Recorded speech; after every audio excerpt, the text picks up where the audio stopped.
ఓవైపు గాయాలు, మరోవైపు ఫామ్ కోల్పోయి పరుగులు చేయలేక అవస్థలు. ఇంకోవైపు సోషల్ మీడియా మహిళా ఇన్ఫ్లుయెన్సర్స్ తో గొడవలు.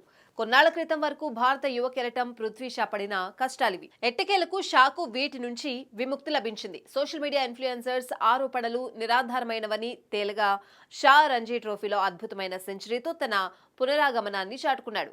ముంబై జట్టుకు ఆడుతున్న పృథ్వీ షా ఛత్తీస్గఢ్ తో జరుగుతున్న రంజీ మ్యాచ్ లో భారీ శతకం బాదాడు.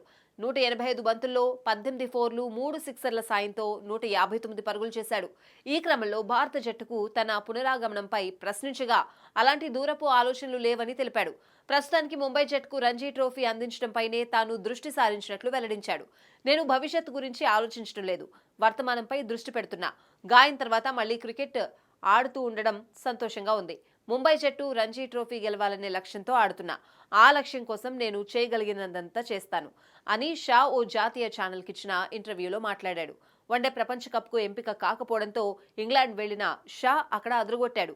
నార్థంప్టన్షైర్ జట్టు తరపున 4 మ్యాచ్ల్లో 143 సగటుతో 429 పరుగులు చేశాడు. సోమర్సెట్ పై ఏకంగా 244 పరుగులు చేశాడు. అలా భీకర ఫామ్ లో ఉండగానే మోకాలికి గాయమైంది. దీంతో 3 నెలల పాటు క్రికెట్ కు దూరమయ్యాడు. ఒకప్పుడు భారత క్రికెట్ భవిష్యత్తుగా ప్రశంసించబడిన షా మళ్లీ ఆ ఫామ్ అందుకొని జాతీయ జట్టుకు ఎంపికవ్వాలని భారత అభిమానులు ఆశిస్తున్నారు.